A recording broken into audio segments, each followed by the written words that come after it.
এই যে তালা দেখতে পাচ্ছ, তালা ভেঙে আজকে কলকাতা পুরসভার যে সাফাই কর্মীরা তারা ভিতরে প্রবেশ করেন।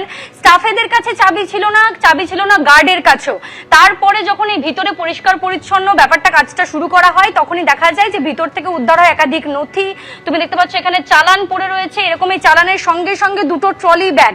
প্রথমে দেখে সন্দেহ হয়নি, তারপরে যখন সন্দেহ জাগে যে ভিতরে ভীষণ ভারী লাগছে, ভিতরে কিছু রয়েছে, যখন তাদের থাকাকালীনই এই দুটো ট্রলি খোলা হয়, তখন দেখা যায় যে একটা ট্রলিতে 100 নোটের বান্ডিল এবং অন্যটাতে 500 টাকার নোটের বান্ডিল।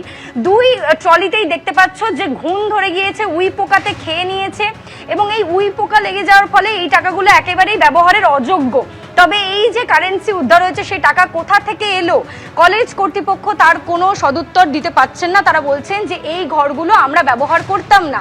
অন্যদিকে দেখা যাচ্ছে যে এর ভেতর থেকেই পাওয়া যাচ্ছে অভিষেক বন্দ্যোপাধ্যায়, অন্যদিকে মমতা বন্দ্যোপাধ্যায়ের ফ্লেক্স, হোর্ডিং, স্ট্যান্ডি, এবং তারা এটাও জানাচ্ছেন যে এই নির্বাচনের প্রাক্কালেও কিন্তু এই ঘরগুলো পরিচালন সমিতি, ইউনিয়ন এরাই ব্যবহার করেছে। লাস্ট 6-7 বছর কি তারও বেশি সময় ধরে 2017 সালের পর থেকে সেভাবে ছাত্র সংসদ নির্বাচন হয়নি। শেষ পর্যন্ত ইউনিয়ন রুমগুলো দখলে ছিল তৃণমূল কংগ্রেস ছাত্র পরিষদ। এই কলেজেও তার অন্যথা হয়নি, তৃণমূল কংগ্রেস ছাত্র পরিষদের অধীনেই ছিল ইউনিয়ন রুম এবং এই স্টোর রুম যাবতীয় যা রয়েছে। তারপরে হাইকোর্টের নির্দেশ এলে এগুলো তালাবন্ধ করে দেওয়া হয়। তালাবন্ধ করার পরেও ইউনিয়নের যে কাদের কাছে চাবি ছিল কলেজ কর্তৃপক্ষ বলতে পারছেন না, গার্ড রুমের চাবি ছিল না, স্টাফেদের কাছে চাবি ছিল না, তারা অস্বীকার করছেন যে তাদের কাছে চাবি ছিল না বলেই, আমি দেখাতে বলবো অঞ্জনকে ছবিটা, আজকে তালা ভেঙে এই ঘরগুলিতে প্রবেশ করেন। পুরসভার যেহেতু নির্দেশ ছিল যে জল জমতে পারে, সে কারণে তারা দুবার ইন্সপেক্ট করে গিয়েছেন। ইন্সপেকশনে তাদের মনে হয়েছে যে এগুলোতে জল জমতে পারে, মশা হতে পারে, সে কারণে বর্ষাকালের আগে এই জায়গাগুলো পরিষ্কার করা দরকার। এবং সেই কেঁচো খুঁড়তে গিয়ে উদ্ধার হলো কেউটে।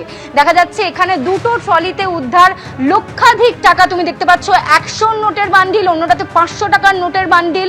দেখেই অনুমান করা যায় লক্ষ লক্ষ টাকা। তবে এই টাকা কোথা থেকে এলো, সিন্ডিকেটের নাকি নিয়মের ভর্তির ক্ষেত্রে যে বেনিয়ম বারংবার অভিযোগ উঠেছে সুরেন্দ্রনাথ কলেজে ভর্তির সময় টাকা নেওয়া হয়, এরকম একাধিক অভিযোগের প্রশ্ন করা হলেও প্রিন্সিপাল কোনো সদুত্তর দিতে পারেননি।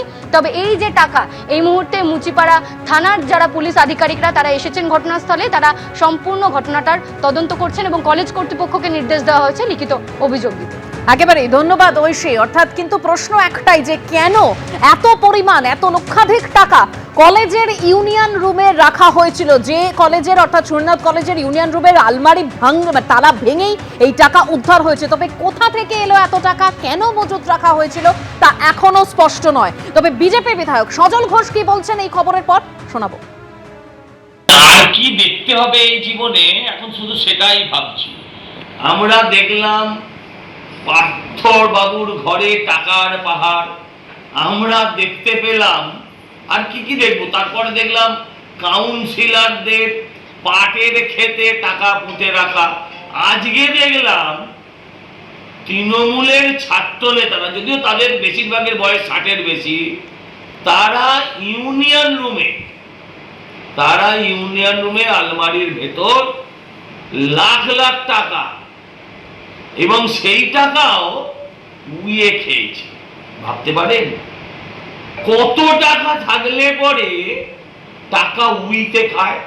এর আগে আমি দেখিয়েছিলাম এই কলেজের, এদের ইউনিয়ন ফান্ডে, কলেজের ফাংশন ফান্ডে 1.5 কোটি টাকার বেশি এখন অব্দি ডিপোজিট আছে, আর এখন দেখা যাচ্ছে লাখ লাখ টাকা উই খাওয়া।